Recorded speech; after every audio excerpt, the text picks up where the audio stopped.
Subscribe करंतु आम channel को आउ प्रेस करंतु बेल आइकन को जहाद्वारा आम लेटेस्ट वीडियो नोटिफिकेशन आपण मानकु सर्वप्रथम मिलिबो।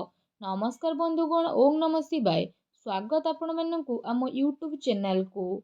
आपण मानकु एठी आमे कहि रखुछु आगामी 1 तारिखरु 10 तारिख विषय रे जेउ जिनिसरे आपणको बहुत अधिक चाह थिला एमिति खुशी खबर एबे आपणको मिलिबाकू जाउछि, किंतु आपण निहाती भाबरे शुणन्तु ग्रह गोचर स्थिति संपूर्ण भाबरे आपणको साथ रे रहिबो। ग्रह गोचर आपणको सपक्षरे मध्य नजर आसुछि। ए जिनिसर आपण केमिति उपयोग करिवे, केमिति ए जिनिसर फायदा उठेइबे, जहाद्वारा ए सबु जिनिस आपणको सपक्षरे जीवो, आपणको साथ रे मध्य जीवो। पूरा इनफॉरमेशन एठी मु आपण माननकु देबु। ए सबु जिनिसर संपूर्ण इनफॉरमेशन मध्य देबु। ए वीडियो रे हमें सावधानता विषय रे मध्य कहिबु, जहाको आपण उपयोग करी आउ दुश्मन को मात मध्य दे परिबे। आउ वीडियो शेष रे आपणकर जीवन सह जड़ित किछि महत्वपूर्ण कथा विषय रे मध्य कहिबु, जहाको उपयोग करी आपण आपणक जीवनर सब संकट को दूर करिवे और निज जीवनर खुशी को मध्य प्राप्त करि परिबे। बास निजर किछि समय रु अल्प टिके टाइम देबाकू पड़िबो आउ वीडियो को पूरा देखिबाकू पड़िबो। एहा पूर्वरु जो माने भोलानाथंकर सच्चा भक्त वीडियो को लाइक करि दियंतु और तले थिबा कमेंट बॉक्स रे सच्चा श्रद्धा भाबरे ओम नमः शिवाय बोली अवश्य लिखि दियंतु।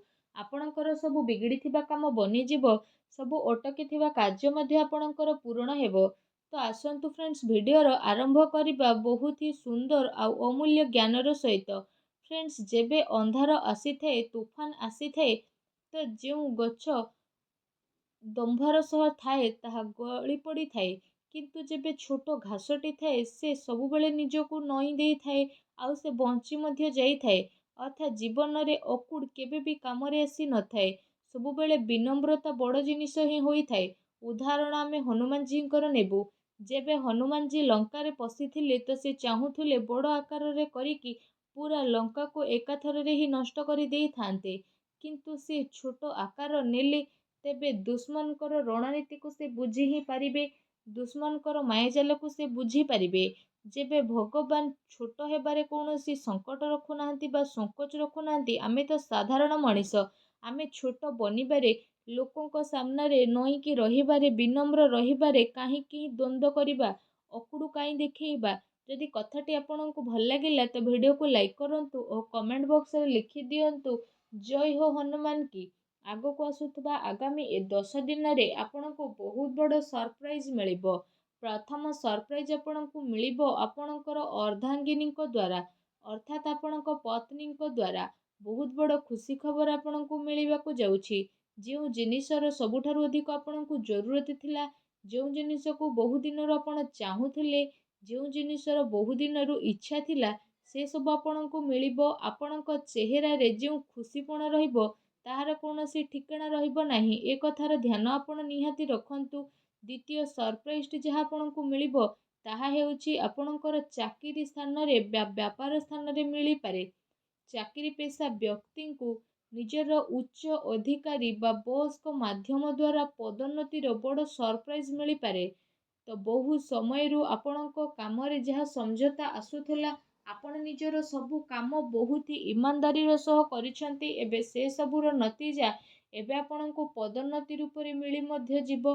व्यापार स्थल विषय जदि आलोचना करिबा तो सेठी आपणको लंबा डील मिली पारे। जदि आपण से डील को नेबा पई चाहुचंती तो थोड़ा बहुत आपणको सावधान रहिबार आवश्यकता रहिछि। आपणको टिके घाटा होई पारे, किंतु जेबे कंपनी आपणको सह जोड़ी जीवो तो आपणको लंबा धरणर फायदा हेबो। तो ए आजिर दिन कथा न भाबी भविष्यत कथा भाबी नियंतु। ए कथा द्वारा आउ एक अमूल्य ज्ञान आमे आपणको दबा पई जाउछु। बहुत ही ध्यानर सह शुणंतु। आपणको जीवन रे बहुत ही अधिक या काम रे आसीबो।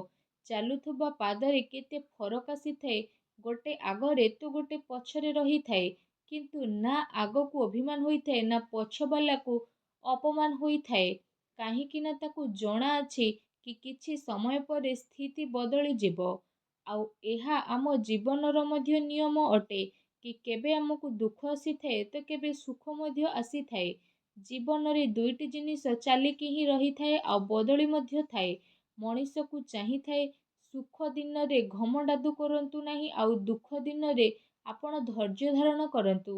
ଜୀବନର ସାଇକେଲ ଚଲେଇବା ପରି ଅଟେ। ନିଜର ସନ୍ତୁଳନ ବନେଇକି ରଖନ୍ତୁ।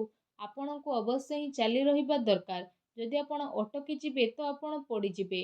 ଯେଉଁ ପ୍ରକାରର ଅଟକିଥିବା ପାଣିକୁ କିଛି ପ୍ରୋବ୍ଲେମ ଆସେ ନାହିଁ, ଠିକ୍ ସେହିପରି ବହୁଥିବା ପାଣି ମଧ୍ୟ କିଛି କାହାର ଅସୁବିଧା କରେ ନାହିଁ। କଥାଟି ଭଲ ଲାଗିଥିଲେ ଭିଡ଼ିଓକୁ ଲାଇକ୍ କରନ୍ତୁ ଏବଂ ତଳେ ଥିବା ଆମ କମେଣ୍ଟ ବକ୍ସରେ ଲେଖି ଦିଅନ୍ତୁ ଜୟ ହୋ ଶନିଦେବ କି। ଆଗକୁ ଆସୁଥିବା ଆଗାମୀ ଏ 10 ଦିନ ଭିତରେ ଆପଣଙ୍କୁ ବହୁତ ବଡ଼ ସାବଧାନତା ଅବଲମ୍ବନ କରିବାକୁ ପଡ଼ିବ। ଯଦି ଆପଣ ମାର୍କେଟ ବା ବଜାରରେ ନିଜର ଅଧିକ ପଇସା ନେଇ ବୁଲୁଛନ୍ତି ତ ଆପଣଙ୍କୁ ସାବଧାନ ରହିବାର ଦରକାର। ତା ସହିତ ନିଜର ୱାଲେଟରେ ସାବଧାନ ରୁହନ୍ତୁ, ଅନ୍ୟଥା ଚୋରି ବା ହଜିଯିବାର ସମ୍ଭାବନା ରହିଛି। ଯେତେ ଅଧିକ ଆପଣ ସତର୍କ ରହିବେ ସେତେ ଆପଣଙ୍କ ପାଇଁ ଲାଭକାରୀ ସାବ୍ୟସ୍ତ ହେବ।